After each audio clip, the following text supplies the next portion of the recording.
Assalamualaikum warahmatullahi wabarakatuh. Halo semuanya, kembali lagi dengan saya Afra Madinasari. Pada kesempatan kali ini saya akan memberikan informasi kepada teman-teman mengenai apresiasi prosa fiksi. Apakah teman-teman sudah tahu apa itu apresiasi prosa fiksi?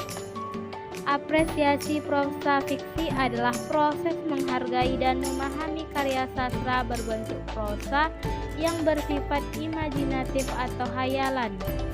Apresiasi prosa fiksi melibatkan pengenalan dan penilaian terhadap elemen-elemen seperti karakter, alur cerita, latar belakang, tema, serta gaya bahasa yang digunakan dalam karya fiksi tersebut. Dalam apresiasi prosa fiksi, kita mencoba merasakan kedalaman cerita, menafsirkan pesan yang ingin disampaikan oleh penulis, dan menghargai kreativitas serta keahlian dalam menyusun kata-kata untuk menciptakan karya sastra yang memikat. Baik, selanjutnya saya akan menjelaskan mengenai pembagian dari prosa. Prosa terbagi menjadi dua, yakni pertama prosa fiksi. Prosa fiksi adalah jenis tulisan atau teks yang bertujuan untuk menghibur, menceritakan cerita, atau menggambarkan kehidupan karakter-karakter imajiner. Prosa fiksi dapat berbentuk novel, cerpen, cerita bersambung, atau bentuk tulisan prosa lainnya yang mengeksplorasi imajinasi dan kreativitas penulis dalam menciptakan cerita dan karakter. Tujuan utama prosa fiksi adalah mengangkat pembaca ke dalam dunia cerita yang diciptakan oleh penulis, sehingga mereka bisa merasakan emosi, pengalaman, dan petualangan yang digambarkan dalam teks tersebut.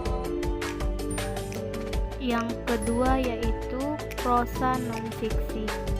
Prosa non-fiksi adalah jenis tulisan atau teks yang berisi informasi, fakta, pandangan, atau analisis yang didasarkan pada kenyataan dan kejadian nyata. Berbeda dengan prosa fiksi yang menciptakan cerita dan karakter imajiner, prosa non-fiksi bertujuan untuk memberikan pemahaman tentang sesuatu yang benar-benar terjadi atau topik tertentu. Contoh jenis-jenis prosa non-fiksi meliputi esai, artikel jurnalisme, memoir, biografi, buku panduan, laporan riset, dan banyak lagi. Baik, selanjutnya saya akan menjelaskan mengenai unsur-unsur karya fiksi. Unsur-unsur karya fiksi ada 4. Yang pertama yaitu pengarang atau narator. Kedua, isi penciptaan. Ketiga, media penyampai isi berupa bahasa.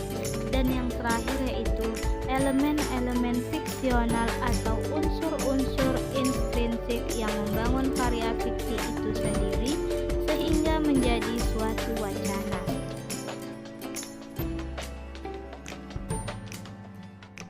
Nah, setelah kita mengetahui pengertian apresiasi prosa fiksi dan pembagiannya, selanjutnya saya akan memberikan informasi kepada teman-teman mengenai penyakit cerpen di Indonesia. Yang pertama yaitu abstraksi, di mana cerpen Indonesia menyuguhkan ide yang abstrak, filsafat, atau nilai yang terkandung di dalamnya. Cerpen yang baik harusnya menghidupkan ide, filsafat, atau nilai moral yang baik.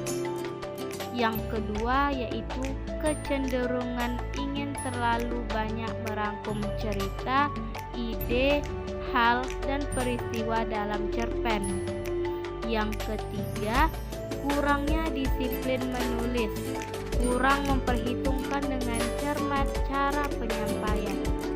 Dan yang terakhir yaitu kurang terampil dalam menggunakan bahasa Indonesia. Nah, setelah kita tadi mengetahui penyakit cerpen Indonesia, sekarang saya akan mengaitkannya pada sebuah cerpen yang berjudul Jendela Kebebasan dalam Penulisan. Dalam sebuah desa kecil, hiduplah seorang penulis muda bernama Arya. Dia memiliki mimpi besar untuk mengubah pandangan orang terhadap cerpen di Indonesia. Arya selalu percaya bahwa cerpen bukan hanya sekedar hiburan, tetapi juga alat untuk merangsang pemikiran dan menyuarakan realitas sosial. Pada suatu hari, Arya memutuskan untuk menulis cerpen yang berani dan kontroversial.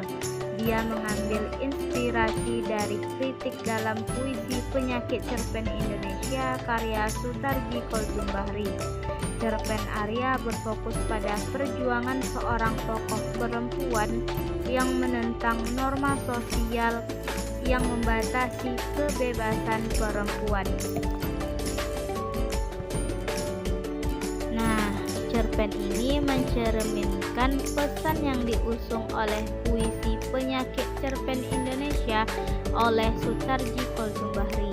Melalui tokoh perempuan dalam cerpen, pembaca diingatkan akan pentingnya mengatasi pembatasan norma sosial dan menghargai kebebasan kreatif dalam menulis.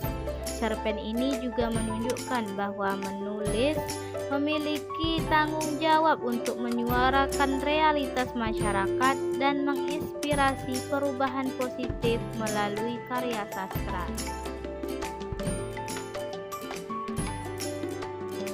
Kemudian, cerpen ini juga berusaha untuk mengaitkan tema dan pesan dari puisi Penyakit Cerpen Indonesia dengan cerita yang mengilustrasikan upaya seorang penulis untuk mengatasi pembatasan dalam dunia sastra. Baik, itu saja informasi yang dapat saya berikan pada kesempatan kali ini. Lebih dan kurangnya saya mohon maaf. Wassalamualaikum warahmatullahi wabarakatuh.